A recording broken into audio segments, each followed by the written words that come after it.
Aye, yaa jaalalleetiyya maaniif wal dhabna? Wal dhabuun damsaa miti kootti araarannaa. Araarri dansaadha rabbittuu jaalata. Hundaayyuu na balleesse naa tolchi dhiifamaa.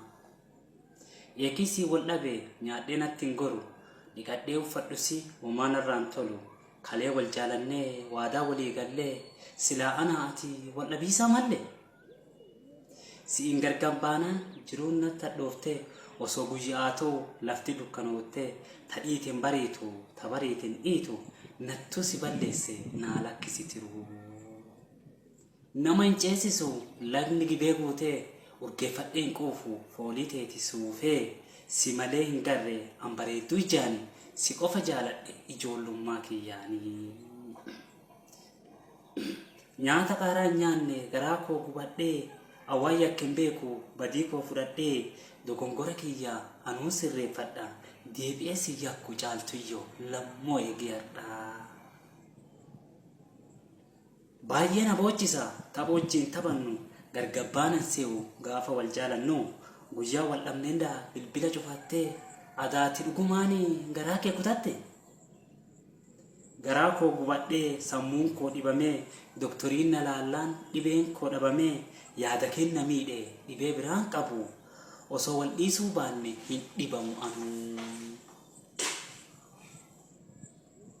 Gaararraan attaatee amal jijjiirattee siin fedhu naan jettee daandiirran nagattee hin taphatta jedhee yoo bilbilwanii bilbilli kemba'u isi wiichi daawanii. Gargabba'uu kenna hedduu kan fedhanii nuti addaan baanaan waan isaan jedhanii anaa kophaa deemu nalaalaa kolfanii maal ta'uu naa wayya laama raadhiyanii. Addaan baanee jennaan jiruun natti battee waraabuna yoosee leenci natti harqee na nyaatu fakkaatee manni koo tukkanee si dhabee hin taa'u biyyaa bada ka'ee. Gaafasiin jalqabee silkii koo cufadhee biyyaa ba'uu ka'ee boorsaa koo fudhadhee badullee rakkadha biyya ormaa deemee rabbii kiyya kadhadha biyya kiyya ta'ee rabbuma kadhadha biyya kiyya ta'ee. Dhugumaan na dhiisuu kee yoo sirraa hubadhee silkii koo gaffuudhee anillee cufadhee halkan rafee arge objuu teeti ciisee akka nama du'ee jibbaadhee si dhiisee. Karaa bishaan lagaa obruu gaaraan duubaa iddoo gaafa karaa deemnee kaane suuraa deemee achiin ba'ee achillee si dhabee kophaa koo gungumaa mana kiyya galee kophaa koo gungumaa mana kiyya galee. Hiriyoota tellee si gaafadhee kalee miila bakaruu taatee achi buutee si dhabee durii iddoo deemtu cufaanatti himta biyya alaa baate laashiyyoo meetii eessa jirta?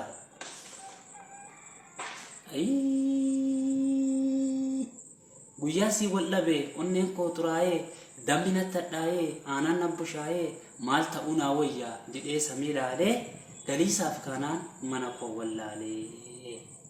Osoo roobaa jiruu bona na fakkaatee osoo dibadhu iyyuu fuuli na addaatee huccuun ganne malee sammuun koo maraataa gargabba'uun keenya laashiyyoo dhugumaadhaa laata?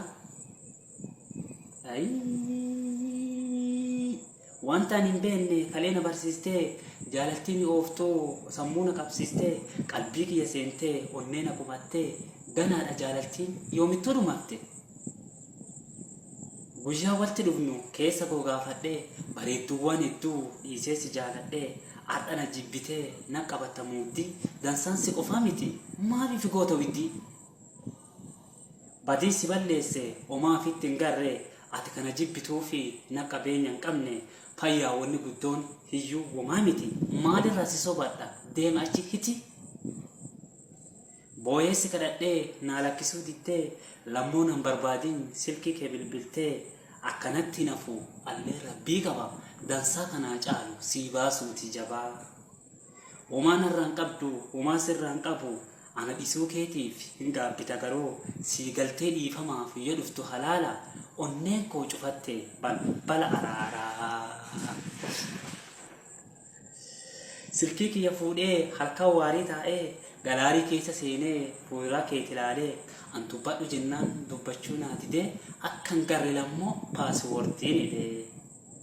deemee tulluu kutee ol dadhabee tarbee shaarbii gosa keetii intalarratti argee tanumas jedhee deemee biraan bahee nama namaa qabee yakka keessa galee si jedhee san ta'ee gurraa lubbuu du'ee mana hidhaa keessaa guyyaa 10 bulee galmee banee daanyaa badii tiyya dhabee galiisa bilisa nagaggeesse mana kiyya galee wanta qindeessee asirraa buufataa kan beeni na baruu ana maqaan kiyya isaa tokko tala jaalallee si dhiiche dhiisii biraa deemi abboo hin dagatina laayikii koomentii sheerii nagarnaa oola.